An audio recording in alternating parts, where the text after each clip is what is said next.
Salut les mobeurs, la vidéo sur l'étape 2 de la Golf. Alors je vous fais cette vidéo avec un tas de roues ici directement. C'est parce qu'on m'a donné 4 jantes avec 4 pneus quasiment neufs pour la Golf. Donc c'était l'occasion qui faisait le lardon. J'ai mis un petit coup de papier à poncer directement sur les jantes. De la bombe à jantes spéciale que j'ai eu à Action pour 3 balles. Et franchement les jantes elles sont redevenues avec un aspect neuf.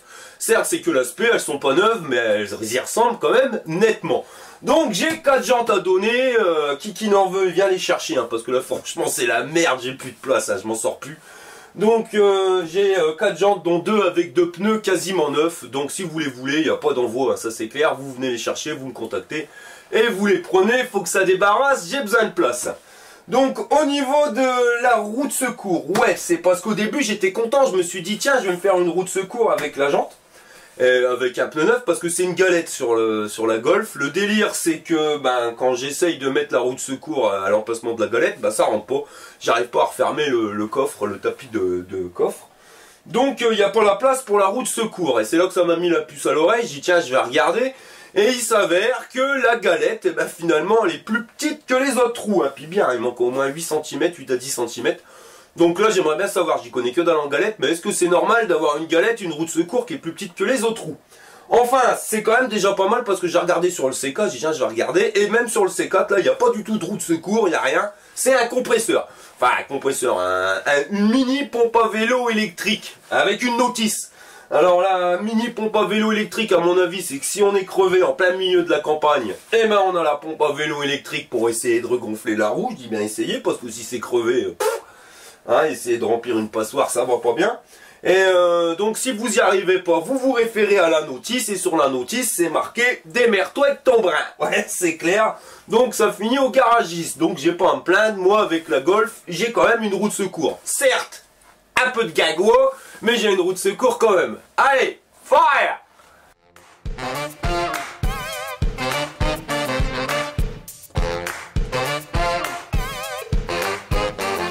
Donc la Golf à l'extérieur ça avance bien. Au niveau de la peinture ça commence à bien briller. Là j'ai fait les 3 passages de polish 3 étoiles.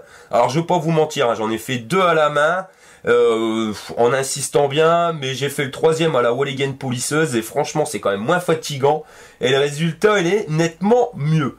Au niveau des rayures du truc Acadie, alors à la main pareil, j'ai pas eu grand chose et quand j'ai sorti la polisseuse là tout est quasiment parti. Les joints, donc tout ce qui est joint en caoutchouc, donc je les ai refait au silicone en bombe à 2 € de chez Action, un petit coup de bombe et on passe un coup de microfibre et ça repart nickel. Et quant au plastique grisonnant, je les ai eu directement au Polytrol. Alors quand on voit dans l'état où je les ai eu et quand on voit l'état maintenant, en sachant qu'il n'y a qu'un seul passage.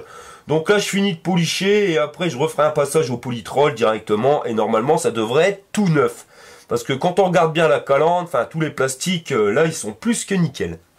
Au niveau des ouvertures, donc pour les portières, j'ai directement nettoyé l'intérieur, j'ai nettoyé les joints, passé un coup de silicone en bombe. Alors le silicone en bombe c'est génial, hein, ça vous permet d'avoir des joints qui sont comme neufs, mais ça vous permet aussi d'éviter d'avoir les joints qui collent. Donc si vous avez des joints qui collent l'été, mettez un coup de silicone en bombe et vous verrez, ça collera plus. Donc j'ai fait côté conducteur, côté passager, j'ai fait exactement la même chose pour le coffre, hein, donc un bon nettoyage et pareil le silicone sur les joints.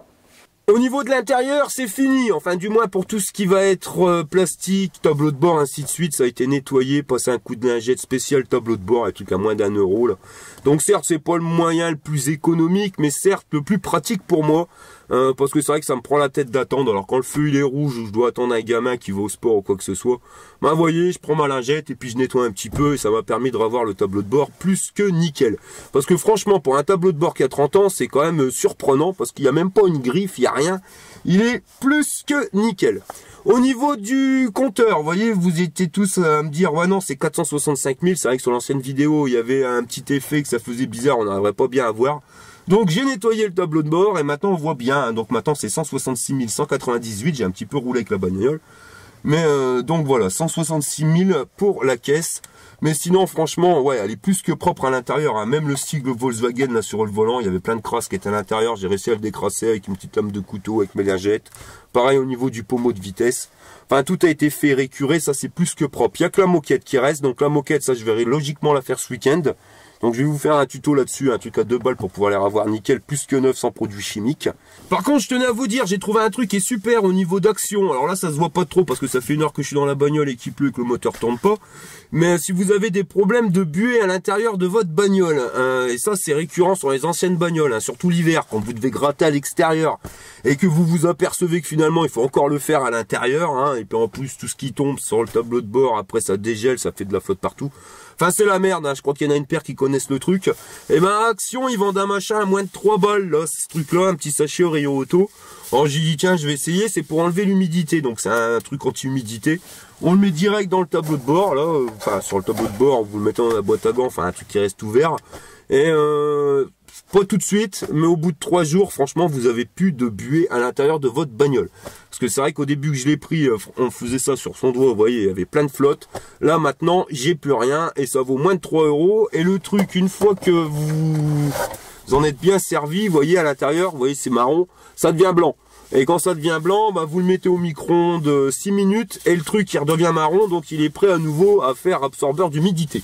Donc je trouve ça génial, pour moins de 3 balles, ça évite de galérer, surtout l'hiver, c'est la misère. Au niveau du moteur, j'ai changé le filtre à air, là il était bien crade, j'ai nettoyé tous les plastiques au silicone. J'ai remis un scotch toilé directement sur la durite d'air, histoire de dire que ça fasse plus propre. Le cache-culbuteur, ça par contre, j'ai bien envie de le repeindre en rouge, mais bon, ça on verra. Les durites, tout a été nettoyé au silicone, ça sur le plastique, le caoutchouc, ça marche nickel. J'ai purgé le système de frein parce que c'est pareil, le liquide était bien crade. J'ai fait la vidange, alors là je teste un produit, je reviendrai dessus après, on verra bien si ça marche. Et au niveau du liquide de refroidissement, c'est pareil, il était bien crados, il y avait de la boue directement dans le vase d'expansion. Alors je me suis pas pris la tête, j'ai tout purgé. J'ai tout nettoyé directement au jet d'eau. Alors là, je débranche toutes les durites une par une, le radiateur extérieur, intérieur, le vase d'expansion, le moteur. Et indépendamment, j'ai tout rincé au jet d'eau, donc je mets le jet d'eau dedans. Et quand l'eau coule claire, et ben là, j'arrête, le rinçage est effectué. Pour le nettoyage, j'aurais pu utiliser un produit magique, un détartrant, mais j'aime pas trop parce que je trouve qu'après c'est des nids à fuite. Là, sur des vieilles bagnoles comme ça, sur des vieux systèmes de refroidissement, je préfère utiliser le jet d'eau, c'est certes plus doux. On va peut-être pas nettoyer à fond, mais bon, je remets du liquide de refroidissement, je roule un peu, et après je regarde la couleur du liquide de refroidissement. Si jamais il est crade, je refais un nettoyage.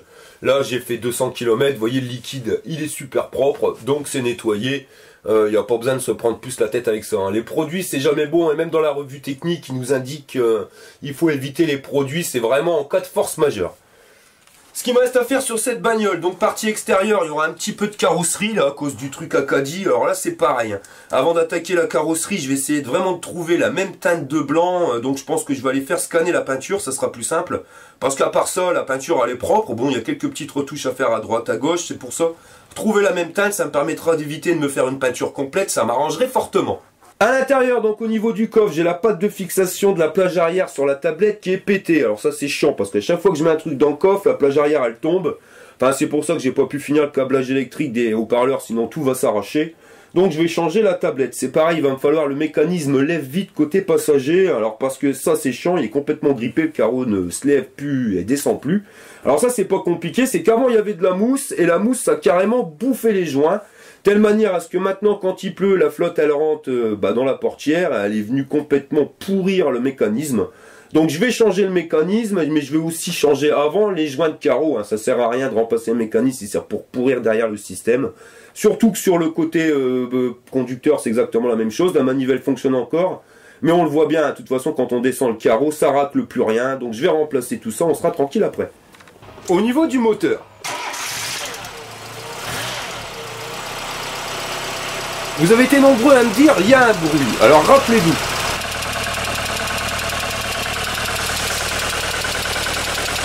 Vous m'avez dit, il faut absolument que tu vérifies ta distribution parce qu'elle est décalée. Donc c'est chose qui a été faite, c'est vraiment pas compliqué là-dessus. De toute façon, il y a 3 agrafes à retirer au niveau du couvercle. On dégage le couvercle et on accède directement à la courroie de distribution. En plus, c'est bien repéré. Donc non, la distribution elle est bien calée, en plus la courroie est tendue comme il faut, de toute façon pour vérifier la tension c'est vraiment pas compliqué, pas besoin d'outils. Vous la pincez là au-dessus de la pompe à eau et vous essayez de faire un quart de tour. Si vous arrivez à faire un quart de tour, c'est que la courroie est détendue, sinon c'est qu'elle est assez tendue. Donc vous voyez c'est vraiment primaire, il faut moins de 5 minutes pour vérifier sa distribution. Donc non, le bruit vient pas de la distribution mais vient de la boîte de vitesse. Regardez bien le câble d'embrayage qui se situe entre la tête de Delco orange et le bocal de lave-glace bleu. Et vous allez voir qu'à partir du moment où j'appuie sur l'embrayage, le bruit disparaît. Et quand je relâche l'embrayage, le bruit revient. Je vous laisse écouter.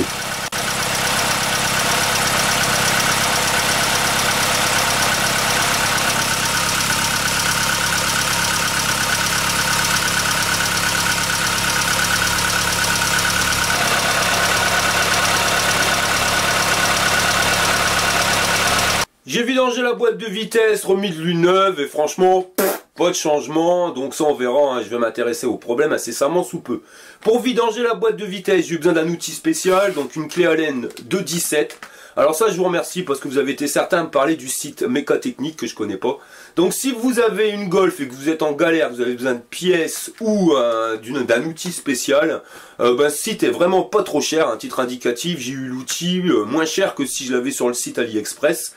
Et je l'ai eu en 2 jours au lieu de l'avoir en 3 semaines. Donc Mécatechnique, si vous êtes en galère, ça peut bien vous aider. Voilà les mobeurs, donc cette vidéo arrive à sa fin, je vous remercie d'avoir regardé jusqu'au bout. Avant de terminer, je tenais à conclure, à vous dire que voilà, on reviendra avec une dernière vidéo sur la Golf quand elle sera complètement terminée. Je ferai une vidéo récapitulative pour le contrôle technique avec toutes les petites astuces pour pas être emmerdé. Et on viendra aussi avec toutes des astuces à 2 balles pour pouvoir faire la moquette, les carreaux, enfin plein, j'en passe et des meilleurs. Au niveau des produits qui ont été utilisés, donc il y a des produits, je tiens à les bannir, comme pour le nettoyant radiateur pour le circuit de refroidissement. Pourquoi? Parce que sur cette bagnole-là, vous voyez, c'est une vieille bagnole, elle a plus de 30 ans. Le radiateur, il a eu quelques fuites dans sa vie et ça sert bouché avec le calcaire, avec le tartre. Si on vient avec un détartrant, qu'est-ce qui va se passer? Certes, on va ravoir l'intérieur du radiateur à neuf, mais on va déboucher tout ce tartre. Et on va commencer à être emmerdé, ça va être un nid à fuite. Moi, je préfère personnellement faire un petit nettoyage à l'eau, comme ça on défonce pas trop l'intérieur du radiateur. Vous voyez, de toute façon, tant que la bagnole elle chauffe pas, c'est que le radiateur il fait son boulot. Donc je préfère faire ça qu'être emmerdé après à devoir rajouter du produit stop fuite radiateur qui va finalement me foutre de la merde dedans. Donc voilà, le liquide de refroidissement il est nickel, elle chauffe pas, donc il n'y a pas de raison que ça change. Par contre, vous voyez, il y a des produits, je tiens quand même à les utiliser, comme pour le carburateur. C'est une bagnole, il faut être honnête, elle a jamais roulé avec autre chose que le starter automatique. Pourquoi? Parce que maximum il faisait 2 km, après il s'arrêtait. Donc la bagnole a toujours tourné au starter automatique, et là quand elle était chaude, le starter se coupe, et là ça a été le début des emmerdes. Parce qu'au niveau du ralenti, dès que le starter automatique était éteint, la bagnole elle broutait, voire même elle calait. Donc là, j'aurais eu 2 possibilités. J'avais la possibilité de soit tout démonter le carburateur et de le nettoyer à fond, au risque de péter les joints, vous voyez, de devoir changer les joints et de rentrer en galère, voilà. Là, je me suis pas pris la tête. J'ai pris un produit, 5 balles à carter cash, un nettoyant carburateur, je l'ai mis dans le réservoir. J'ai fait le plein d'Excellium 98, j'ai roulé 400 km, maintenant le ralenti, il est nickel. Attention, ça marche pas à tous les coups, hein. Si c'est complètement bouché, là, il faudra le nettoyer à fond. Mais là, c'était pas complètement bouché, ça a permis de laisser passer le produit et de nettoyer le carburateur. Pareil pour la compression du moteur, donc je vous avais dit en début de vidéo que j'utilisais un produit, il n'y a pas de secret, c'est le Win Supercharge moteur. Donc là, ce produit-là, j'en ai pas trop parlé, pourquoi? Parce qu'il y a 20 ans, il m'a fait des miracles sur des bagnoles, franchement, ça tournait bien avec ça. Le truc, c'est que il y a 20 ans, la recette, elle a peut-être changé maintenant. Donc, je vais pas trop vous en parler tant que je l'ai pas vraiment essayé. Là, ça fait, 400-500 km que le bourrin, il tourne. On sent quand même du progrès. Parce que ça, c'est pas des produits magiques où je le mets, ça marche tout de suite. Non, il faut laisser attendre un petit peu. Mais dans la logique, c'est un produit qui va nous refaire la compression, qui va permettre d'éviter de polluer. Enfin, on teste et après, on voit ça. Voilà les mobeurs. Donc, je vous dis à la prochaine pour une prochaine vidéo. Allez, fire!